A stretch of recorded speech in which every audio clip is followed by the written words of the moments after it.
sásta de. Ba iad an drám teireanach iad a saolócha rud be áit ná a dúnleo. Mar ní ród lí be acu le hamatí den sort sin. Bhí Mr. Dursley ina stúrthóir chomhlacht Grunnings, comhlacht taonnta drillarí, fear mór feithiochach fómhar a bhí ann, gan bhfuinneall bethebiú, ach cruiméal mór miltach Bhí Mrs. Dursley beag daní, cruach Ian agus dóchan beirte de bhfuinneall agus gnóa céite, agus í chomininic sin ag breathnú thar clíocha ag spiaireacht na córsanna. Bhí macín beag acu darham Dudley agus darleo ar chásar a chóbra is a bhí chrann an dahan. Bhí an saol an mian ag Munter Dursley ach bhí run doracha acu chomha, agus ba an dain a tíos a bhí arú gur rachod duna éigen amach an rud céana. Ní bheag tógáil a cín acu go teo dá bhaid duine be amach faoi na Potters. Ba cheirfaracha iad Mrs. Dursley agus Mrs. Potter ach bhí sé na blianta fada ó casa a chéile iad. Le fírinne ba gnách le Mrs. Dursley ligin nach ró éon defrice. Mar go ró an defar sin agus an sprasán beag dar céile chó náf Dursley úl lena wacatú riamh. Hagu cré an rí ag na Dursleys éon uair a smaoináidis cad a bheag le rá ag na córsanna do nochtó na Potters chugu sa tráid. Bhías ag na Dursleys go raibh mac óg ag na Munter Potter chomha ach níor leag siad súil riamh go fiú. Ba chuis eile sin ach leis na Potters a chanéal amach uathú. Níorbh éon a choulúidir de Dudley gasar den sort sin. Nuair a bhoscail Munter Dursley an bhádra grúama fort. Út, mar hósaíonn an scéal sa gunne, ní anneohí an spéir fódartha amuig go ró rudí deora dóchaige an tírim amach fud na tíre. Bhí Mr. Dursley ag dúirdáin dó féin agus ag raibhnú an chorvat ba nabh éacladí ag gálaí aige le dul ag obair agus Mrs. Dursley an sástach. Mrs. Dursley an sástach ag geabracht agus ag strachad le Dudley ag ire a chógrú sa chathir ard agus gach éon scrád as Dudley céine. Níor ag duine be acu faoi deara an dulghabháin mór dain ag eitilt char an bhainneog. Nar chanig go le in líomh an hocht, rug Mr. Dursley a bhalla capéisí, fóg a bhain go héadram an lecin agus rinne iirecht an glas céanna a gannamh le Dudley an feiclach amach a chuaigh an tíreach amú má go raibh reachtanis Dudley agus ag ceamh a chuid calóg ábhar leis na bálaí. Nach é féin an maistín beag ar sa Mr. Dursley de chaire agus ag fágáil an te. Is teach sa char leis an cholaí amach géata uair a ceathair. Ar chornéal na stráide a chonaigh sé an chéad chóirithe go raibh rud éigin áit bun mar a bhí. Cat léamh leir scáile, thug sé na méid beag ar Mr. Dursley a thuiscint cad a bhí feicthe aige. An sin chas sé chart le breathnú arís Bhí cad riamhach ina sheasamh ar chornéal Privet Drive ach leir scáil na rian de leir scáil ní róla fagáil. Cad a tháinig caithfidh sé gur glas a dimir an solas Chéach sé na súile cúpla uair agus stáin an cat. Stáin an cat ar ais Jamáin sé leis hart an Cornell agus suas an bar ag Cornell suas an cat sa sciachan a rith in ama. Bhí an cat a léamh ar an chóircha Privet Drive níthe ag breathnú scala léamh na córa. Chra Mr. Dursley suas é féin agus chur an cat as an crown. Agus ag teamáint I dro na bhaile mhuir míró an aird ach an dúirtú mhór drillerí a rá sé ag súil leis an lá sin. A chur imil gan bhaile. Bhí rud eile a chur na drillerí as an aige. Agus gafa in na hanglam trachta na matana dain sé go rá cuid mór mhór daoine sa timpeall agus éadaí aisteacha orthu. Daoine agus clógaí orthu. Bhí an ghrian ag Mr. Dursley ar chéine a chathu éadaí aisteacha agus an cóiriú a bhíonn ar chuid den drám óg. Fashion nua amintach den hort éigen.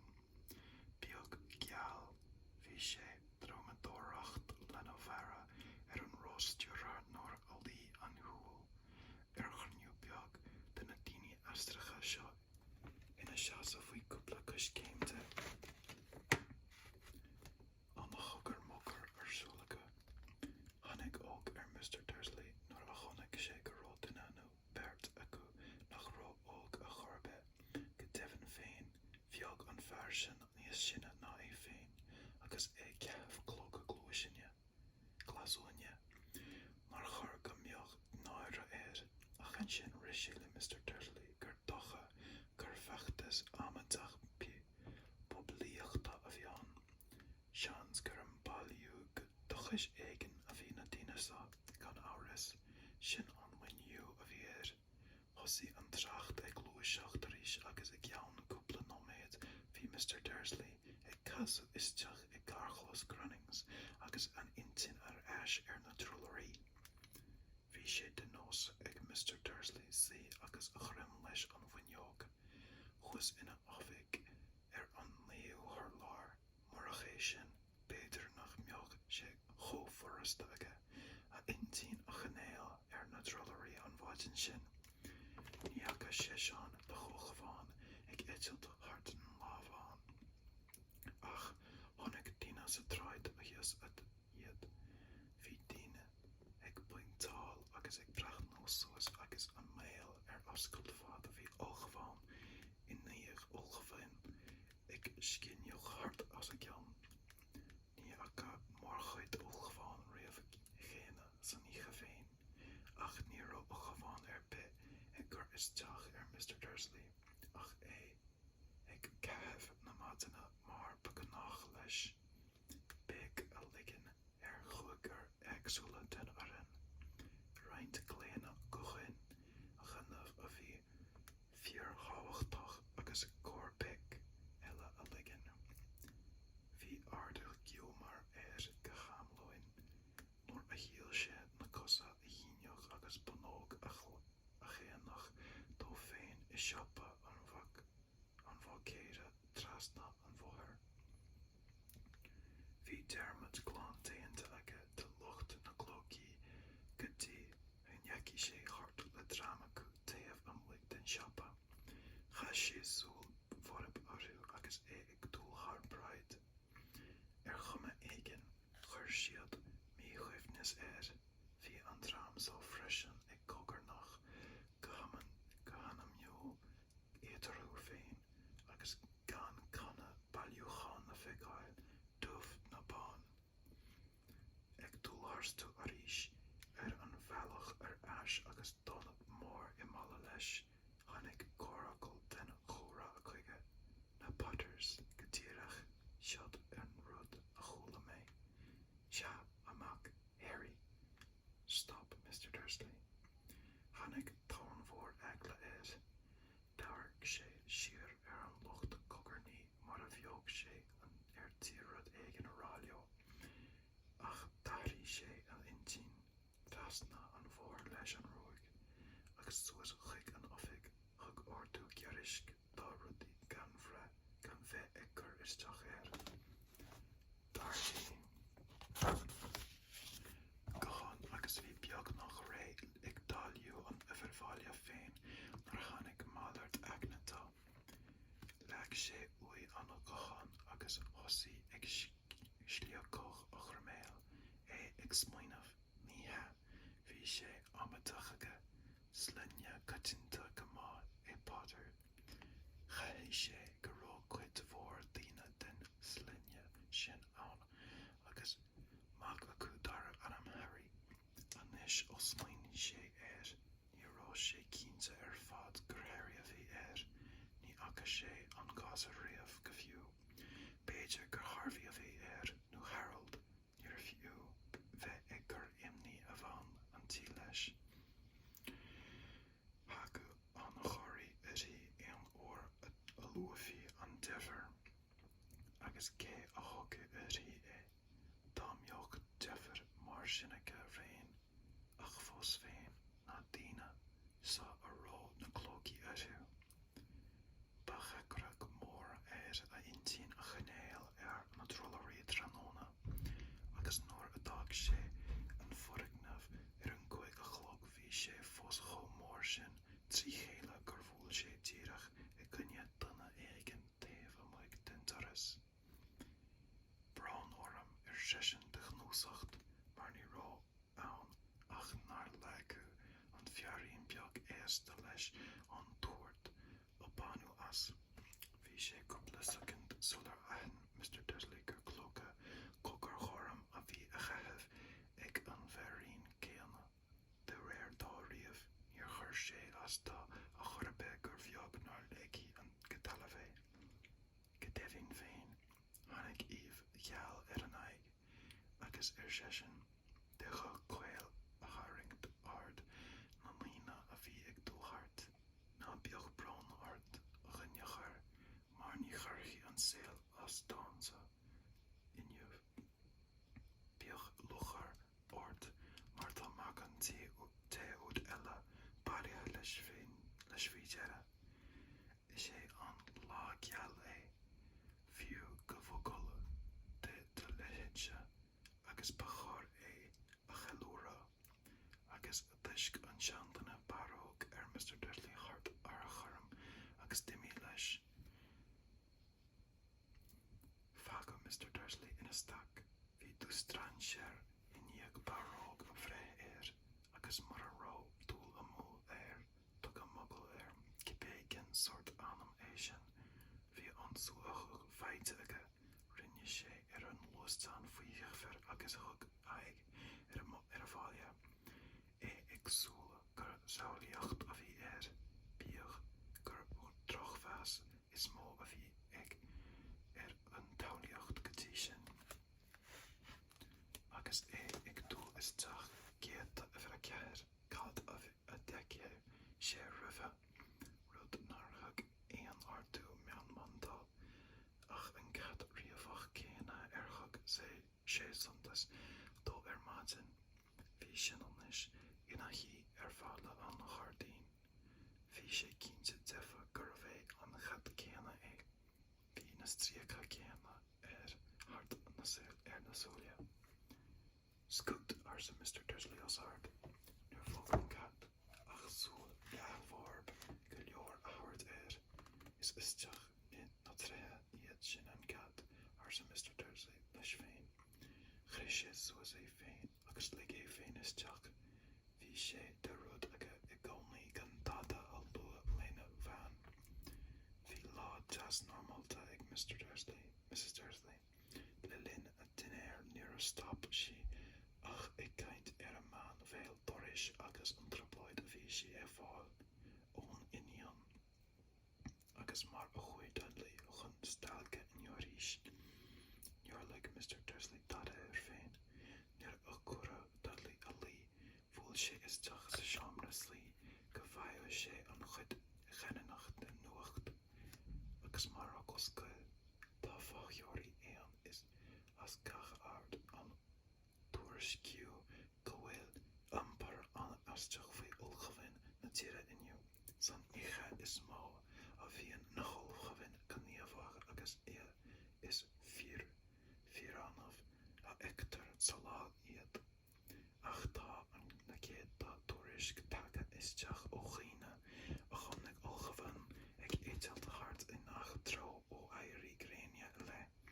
Níl miniu a bith ag éonolaithe ar an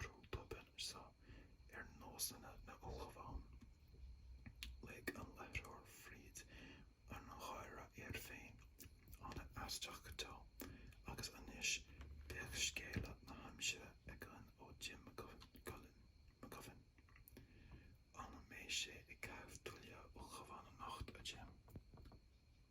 Bhfuil a éid ar sa fear na haimsire, níl is gom faoi sin, ach ní hiad nach chomhain an déan rud aisteach a tháinig a spéirniuh. Tá lucht féachana ó aitina chomh fada ó chéile le Kent, Yorkshire agus Dundee ag léach isteach ag rá nar tháinig éon deor den bhaisteach a gheall mé inné, ach go raibh réalta réithe ag titim go tiomh. B'fhéidir go bhfuil daoine rud beag lua ag go mórach oíche na gnábhlach. Tá sin seachtain uainn go fáil a dhaoine, ach beidh sé fliuchanacht geallam ón méid sin líomh. Rinne stac de Mr. Dursley sa chéir uileach réaltaí taithe ó cheann ceann na Breataine ó chomhain ar eitilt de lá daoine aisteacha faoi chlógaí ar fud na háite agus cógranach faoi Winter Potters. Tháinig a bhain isteach sa seomrasaí agus a chá go bán téalaí ní raibh maith ann cai sé rud ag na rá leí, réití sé a scórnach go nearmhíseach, ní dócha a Petunia a chrí, ní dócha gur chúla tú dada ó gheifir le déanaí. Mar bachanach tháinig mothú féraige ar Mrs. Dursley, tar éis an téal bhí sé sacar acu lig an orthú nach raibh deifir a beice. Níor chúla go deimhin ar siise de nab cad a chuige, go díreach rudaí granmhara a bhí ar an nuacht ar sa Mr. Dursley faoine éagla ó chomhain réaltaí réithe agus bhí cuid mhór daoine áta faoin máille mór inniu. Cad é atá ort ar sa Mrs. Dursley go geirisc, bhfuil níl ann ach gur rith sé leom go méidir go bheoh baint éiginaige taisegad féin leis an tram sin aiceise. Bhí Mrs. Dursley ag bláisinteacht ar a chuid té agus bus ceart uirthi. Ní ráis ag Mrs. Dursley a bhaidh sé, de bhísnach a rá leis gur airí sé an tanam papar. Ní mhór ina ionad sin dúirt sé os ard, chomh ré agus ab eol dó an mac sin acu. Bheadh sé mórrán an éon ís le Dudley faoine tuchasá, nach mbeadh is dócha ar sa Mrs. Dursley. Sé denach go leor, cé seo an tanam atá ar Howard an Harry anam grána cá mónta dar liomsa. Se go díreach ar sa Mr. Dursley agus an crí ag titim go tóin an chaile, se aontam ar fad leat. Níl leabhar sé an dara ag focail ar an scéal agus iad ag dús suas taire a lí, nuair a bhí Mrs. Dursley sa seomra fólacha. Leabhnaí Mr. Dursley anán go dtí an inneog agus chuí an glógaíocht amach ar na Gardaín tosaí. Bhí an cad an sinagónaí ag ábhart uig síos Privet Drive mar a bheadh sé ag bheitheh le rud éigin.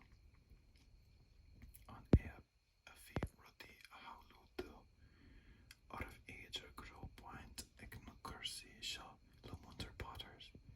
Má bhí agus dá racha an scéal amach go raibh gaol ach san le na beirt, bhfuil féadís náidithe ar fad dá riire. Chuí Winter Dursley dom labba, hit a cóla ar Mr. Dursley, gan bhfuil ach dan Mr. Dursley ina chúiseacht agus an scéal a chiaadh aige ina intín, an smaoinemh deireanach a tháinig tríd solar hit sé chart agus an déan sásamh a bháin a bhí aige. Cuir icis féin go raibh láimh ag na Potters sna gnóthaí. Nach raibh cuis ar bith acu le teacht in aice leis féin ná lena bhain. Bhí a thar is ag na Potters cén más a bhí aige féin agus ag Petunia orthu agus ar amach a saola.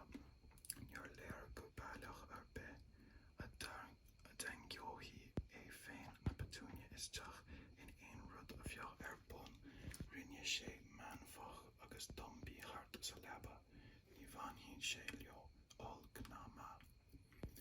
Nach a bhí ag dul amó, má bhí a chola ag éilú Mr. Dursley agus chola choracht míau huimhneach ní ró neall an gad amí a bhela ina hí chósagar le deileh agus gansúil a bhobal ach ag fear go gear a chornéil íochtarach Privet Drive.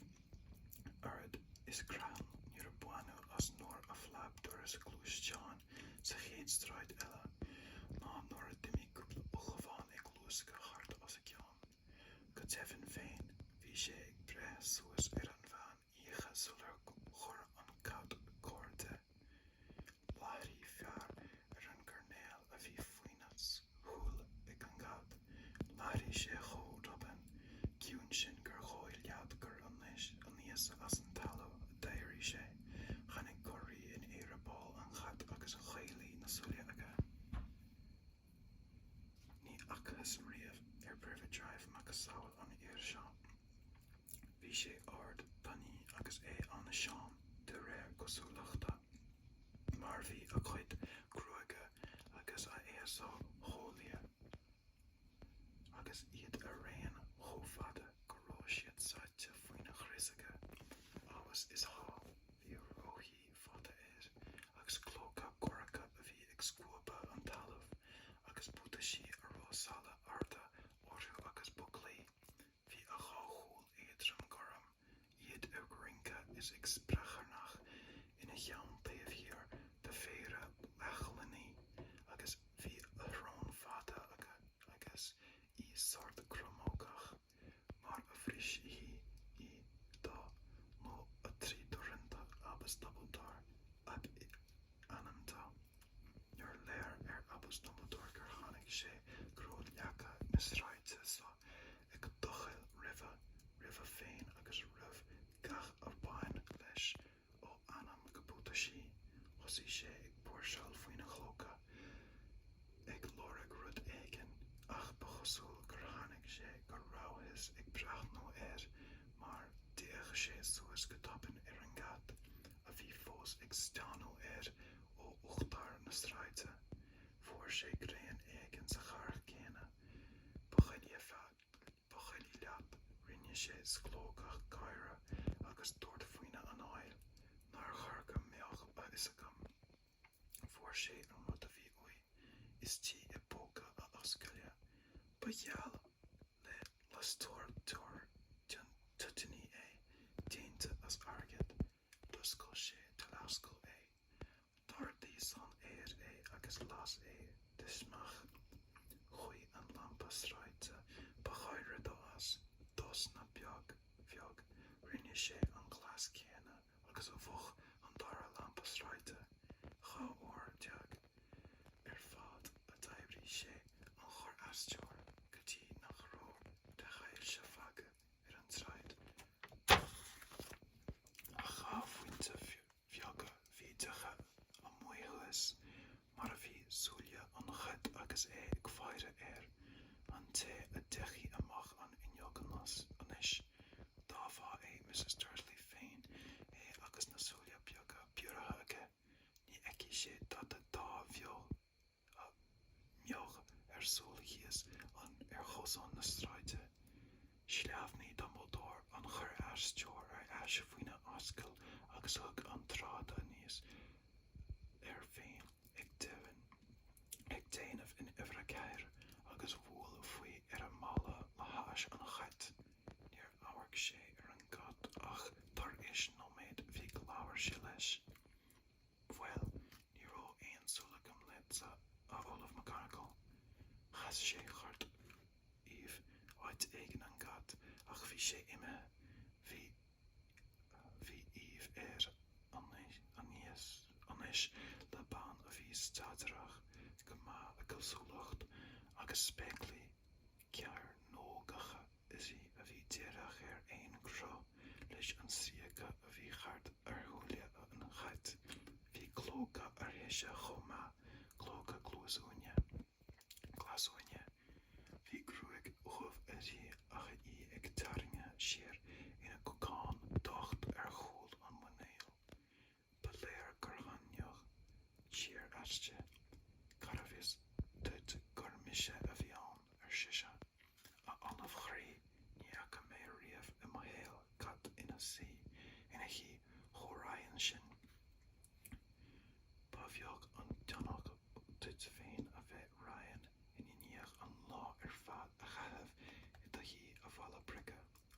an talamh McGonagall. An lá fad nar a déad a bheith ag ceiliúradh deimhin go bhaca mé dosainn coisir agus coram ar a laghad ar mo bhealach anseo.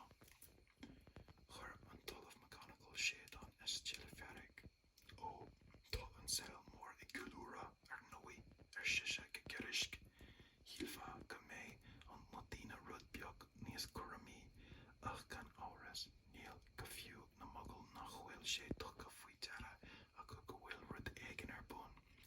Bhí sé ar na nuachtacha. Sméad sí an ceann siar ar an inneagáireacha dheomra slí Mhuintir Dursley chula mé féin é scaocha ó ghabháin réaltaí réithe bhfuil níl siad chódúir sin uile. Thairng Eoich rud amháin nó rud eile an éire réaltaí réithe os cionn Kent dill is deacail atá taobhíoirte sin gabhain orm ní Ross Blanc cheile aige an chéad lá riamh ní cheart a bheith róchaíonn orthu ar sa Dumbledore go séamh is beag ábhar ceiliúradh a bhí againn le bliain 10 anuas. Tá is agam ar sa an talamh McGonagall gol gach go leor ach na cailimís sríonn uainn féin. Tá daoine scaoilte leo féin ar fad. An buí ar na sráidine i gceart lár an léighial gan gléiseach mugall orthu go fiú agus gach sort ráfla a sceapa acu. Chaisi ábhar i leataobh ar Dumbledore ag an buinte sin mar a bheoh sí ag súil gan níon seoch sé rud éigeante ach níor anois an léinn sí uirthi nach bocht an scéal é dá deocá sé de chur as a saol. An lá ceann céanna is a bhailleog mac an taobh eile leis go teo go bhfaighidh na mugall amach fuinne go léir glacam leis go bhfuil siad clánta leis dar riara a Dumbledore.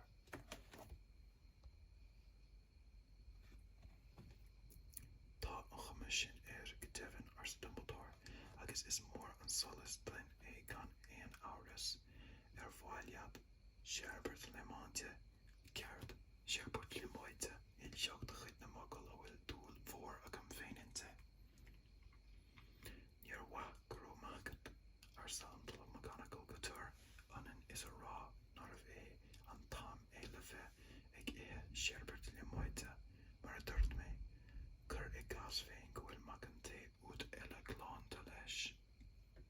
An talamh chraí nach bheag an rud go do chluinne ciallmhar mar thosa a ainm ceart a thabhairt an amatí seo go leor faoi mac an taobh eile. Tá mé féin de buíonn 10 anuas ag impí ar dhuine an tanam tuilis féin a thabhairt Voldemort. Chéad an talamh McGonagall ach má thugann Dumbledore faoi cheadh é ní rás sin a thairnt ach é ag strachad le dhá Herbert ag iarraidh iad ag scarácht in an áidirrás siad go raibh breaithe le chéile. Níl ann ach cúrsaí mearfáil bheith ag siar mac an taobh eile. Ní eictar dom féin éon chuis le scanra a ghlacu den an Voldemort. Tá is agam nach bheictear ar sa an talamh McGonagall pasánta go leor ach go leor ar amach mar sin féin ach ní hanan tusa ag daoine eile. Tá is ag na saol gur tusa an tain duine ó ró eagla ag mac an taobh ach beag agat ag Voldemort riamh. Níor bhá dá mearn duit ar sa Dumbledore go raibh. Tá cumhachtaí ag Voldemort nach méid agam sa go brach.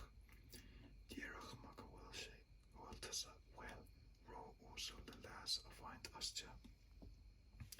Nach bhá an rud go bhfuil sé doracha níor buaine a rit leasú asam ón uair a dúirt mar an Pomfrey gur tharban mo chús verda nó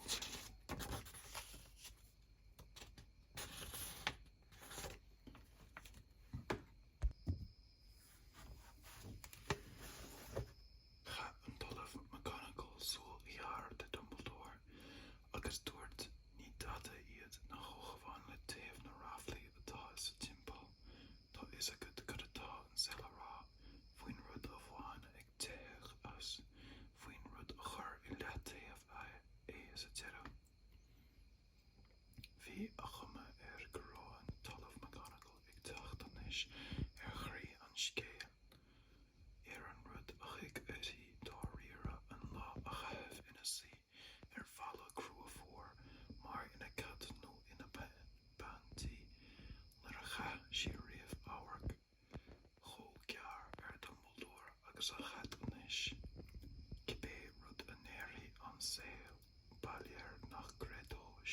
shisha é mar an nenadís Nianoch Dumbledore le hí gurabhír é.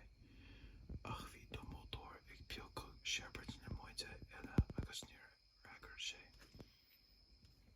Deirtear shisha ag leath leanúint ití gur nocht Dumbledore a réir ag Godric's Hollow. Is a tóir ar Funter Potter. Sé an rafla atá ag gáil hart gohfuil Lily agus James Potter gohfuil siad marú chléan Dumbledore a chligean chur an talamh sglógach aiste. Lily agus James ag éigean a chréite mé. Ní has tían na UM a chréitiúnt och a Albus. Chur Dumbledore a lámh an nón agus fúil buiseach go héadrom ar an nólinnacha. Tuigim seisin go dobrónach. Bhí cré ar chu ar an talamh an olamh nar a labhair siarís agus ní é sin deir siad gur thug sé faoi bhag na Potters a bharú ach níl go leis an gásar beag sin a bharú. Ní fios cadach aige nó conas ach deir siad ón uair nar éirí leis Harry Potter a bharú go brise an chomhacht Voldemort ar chuma éigin agus gur sin an feadh ar bhealaí sin leis. Chrom Dumbledore a cheann go grúma agus an fear é ar sa an talamh McGonagall de chos nágach. I níoch a bhfuil déanta aige, i níoch ar bharú sé de dhaoine nach deochaí leis gásar beag a bháin a bharú. Tá sin do chréite ar fad a le héad de rub stop a chur leis ach conas faoin spéir a chanig Harry slán. Níl a gcuin ach an tuairimíocht ar Dumbledore seans nach méid a is a gcuin go deo. Tharraingt an talamh McGonagall ití gearrsúr lása agus thug cumailt bheag dásúla faoi na speclaí. Rinne Dumbledore smaoiceáil éigin thug oradóir uit as a fóca agus chuí an scrúdú. Ba chóithíocht ag gheart an tuairidóir é. Bhí dhá leabhar déag agus gan uimhreacha ar bith ach pléinéadí beaga ag glúisteach thart leis a imá. Ach caithfidh sé gur bhain Dumbledore meabhair as mar chuir sé ar an ais ina fóca é agus dúirt tá Hagrid máil glacam leis dála an scéal gur é sin an deirte leat go mbéan an sa. Is sé arsa an talamh McGonagall an mbeoch buail ar bith ann go ndíonn seofa dom cadá chas an seoú thar áit ar bith. Tá mise an seo le Harry a thabhairt ar a lena ioncail agus a aint. Níl de dhaoine muinteartha anois aige a chiad. Ní heatha tú a rá. Ní féidir gur muintear an tuis seo atá i gceist agat arsa an talamh McGonagall. Í dé léam ina seasamh agus méar síneach aige ar uimhre ceathair. A Dumbledore, ní féidir é. Tá mise in níoch a bheith ag fáire ar an air fad.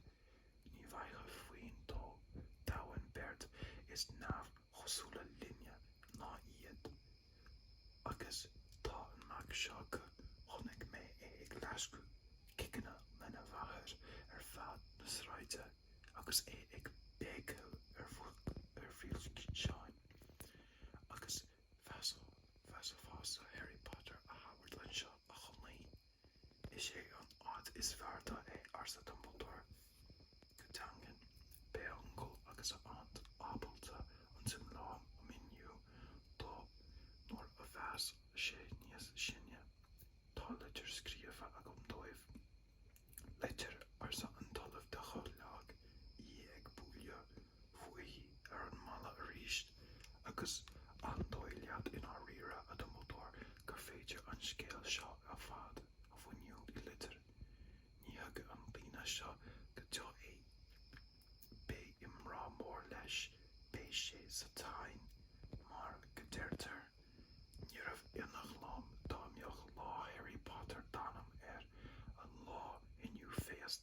Skrifar leabhar Harry. Bé anam ólas gach poiste sa dóin seo acuine. Go dtíreach ar sa Dumbledore ag féchin gus déadéireach Harvar a chud leachlaní. Thugú sin an chluiceann ag gasar óg ar bé imrá leis. Sula méoch siúl ag cainteacha imrá leis as rud éigin nach go bhfuil leis go fiú nach léir duit go raibh ar bhád do phas aníos scartha amach ón saol sin go léir go dtí go mbeidh sé in ann impar. Bhí an talamh McGonagall ar tí rud éigin a rá ach rinne sé smaoinemh agus lóg siar an méid a tháinig chun an bhéalacha. Sea ar siise ar báil beag. Sea tá an ceartachid ar nói ach conas a táhair an gasar an seo Dumbledore chaisi áhachas ceappa ar an glóg aige mar cheappa sí go mbeadh Harry leis faoi. Tára Harry an seo agus an dóilead gur den chríochnach gó táhachtach a fhágáil i láimh Hagrid. Dagan má bheo féin i láimh Hagrid ar sa Dumbledore. Níl méid rá nach bhfuil a chrí san áit cheart ar sa an talamh McGonagall go drógalach ach caitheadh tú an admhail nach is cruimmí amach. Tá sé de lucht beag airge. Cad é sin? Bhí torann íseal trom ag bríseach an na cheolnas ina dimpeall ag ború agus iad san ag breathnú síos suas an tráid ag súil na ceansolas de chuirt éigine agáil. Tháinig an torann ina bhuaireacht bhíoltainach agus iad beart ag ábhar suas an spéir agus iad an glús rothair mhór mór míltach as gur tharling ar an móthir os a gcóir. Má bhí méid as cuimse sa chúis rothair. Níor chada le taobh ar a bhí ina hí beag nach chá ar do chóthart leis an nachinne agus ar laghad a chuig uaire chó leathrán. Bhí sé as an bhéad ar fad agus chó dhiargúilta ag breathnú seáil, stáil, de thróg ada chumh ar áit bhéasóg mar an ggéine a fólach a aghaidh agus láimhe a bhí chó deachán na scéalaí na cosa faoi na bútasaí láthir aige chun mór limbúcha amara agus ina lí idir na láimhe móra grí aige bhí borla plutaine a Hagrid ar sa Dumbledore agus faoi sibh faoi cheithre cá bhfuair tú leat an glús rothair ag íosacht an olamh Dumbledore le túil donóra arsa an iirecht ag tuirling go cúr amach den glúis rothair. Sirius ó Black a chugad máiltí dam tá sé liam ach an ósa. Ní raibh deacrach ar beagad. Ní raibh a olamh scríosadh an teach nach mór ach d'éirí lam a thabhairt amach súla deacu na Muggle ag rútharach thart. Iad a chola agus muid as ceann bristeo. Chrom Dumbledore agus an talamh McGonagall anuas as ceann an Florla plutaine. Cuachta isté le feiceáil ar éigin. Bhí de chrán gasar agus ina huan codlata faoin lib de ruig cheart a chumh ar a éigin baléir dóibh mar a bheoh ceara aisteach ann ar chanamhas blanc in trí. An sin an báil ar sa an talamh McGonagall i gceocar. Se ar sa Dumbledore bé an córacha sin le héal nach bhéad sa rud éigin a chana faoi ar Dumbledore. Dá bhéideann féin ní cheann is mór an áis iad na cóirthaí an uiribh de ceannacha as ceanna glynne clé or an féin agus is léarscáilchrin cheart don London Underground. Bhfuil taispeánann sa do mé. fiardún an gnó sa a chardín. Thug Dumbledore Harry ina bheagán agus an trí idró an tí. Viste Thomas Lam ará leis le do bhórthol ar sa Hagrid. Chrum sé a chluigean mór bhosach an nuas Harry agus a thug smailiach de fógtá agus ba sin féin ar fóg garú. Chluigeannach an sin I dopanne. Chuir sé glám as mar a bheoch madra I bíon fuist ar sa an talamh McGonagall os isha. Nó dúiseoch tú nó bagá. Ma leiscéil ar sa Hagrid do gnág. Asa agus tharrainn sé amach brad mór de chearasóir bealach agus smúfach a aig arn. Ach tá lean go dó ar sa Lily agus James imethe den saoil agus Harry beag bocht imethe ó chunaí le scata mugall. Se is bocht an scéile go tevann ach chunaí sríonn ortaíonn a Hagrid nó deochar orann ar sa an talamh McGonagall a gogart agus I gomont buise go gnéal fáilteach de scin Hagrid fad a bhí Dumbledore ag dú do chuir slóg a tharbhála íseal an chardín agus ag siú ar aghaidh go dtí an doras mhór. Leag sé Harry go gcuir amach ar an tarseach bhain litir as faoi na chlóca. Díl I is teach sna plataine a bhí thart ar Harry agus tháinig ar ais chuig an méard eile. Has an tróracha tamil ag breathnú ar an mórla beag. Bhí Hagrid ag gur crutí dá chólaí. Bhí na súile ag teanneoch ar an Olaf McGonagall agus bhí smuid ag an taca ar an linnear ód I súile Dumbledore. Bhfuil ar sa Dumbledore faoi cheile sin tá arcóid opra an seo déanta. Tá sé chuma a gcuin bheith ag imeacht ag gceann na coiteachta. Go tíreach ar sa Hagrid de chlór an bhuachta. Bear dom sa an róchar seo a habardas íchawagad a talamh McGonagall agus ag donarsa a Olaf Dumbledore. Rimi Hagrid a thuairlia le mún chéile a chagéad agus chuí de léam I níolit an chlóisrógar agus chúisí an tné. De lasc dairí an róchar go tornach san air agus Timmy as faoi chorcatas na híthe. Feici mé a rís gan bhfuil a Olaf McGonagall ar sa Dumbledore le cléine beag dá cheann. Níor thug an talamh dom reagra ach a chrán a dhéagteach. Dhéantí Dumbledore a hí agus thuúil leis síos an sráid. Stáid sé ar an gcóirnéil agus bhain amach an cóir astúr airgid. Basc sé aon uair a bháin agus beag an dá lásar deag ag scíneadh tríd an air agus ar ais sna lampaí sráide. Agus faoin solas buí ag scaoile go topann ar fud Privet tháinig sé cad riamhach ag éilú chart ag an gcóirnéil ag ceann uachtarach nar sráide. Baléirtha ar éigean ar burla plataine a thar 7 uair a ceathair. Ai mór a Harry ar sisin go íseal. Dhéantí sé ar a cháil agus le dúsach dá chlóca bhí ar a thuail. Rééis Seordán beag ceall gaotha trí áilta deasa síos go Privet a bhí ina lí go smaoimhnach faoin spéarchomh an ot cheirnach ba chóileat. A dtithe data tá tír ór na iontach amach. Jumpí Harry Potter ina chuid plataine gan na chúiseacht. Chun láimhín beag a bháin leis thart an litir a bhí in aice leis.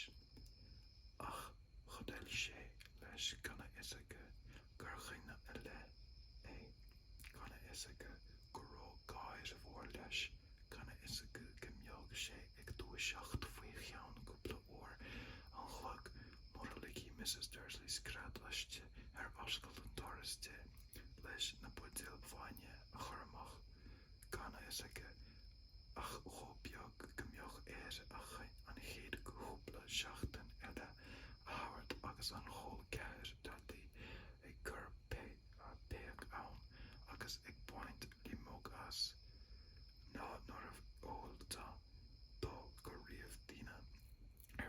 tira an oir sin féin ag cruniú le chéile faoi chum agus ag ardú na linne agus ag rá os íseal. Seo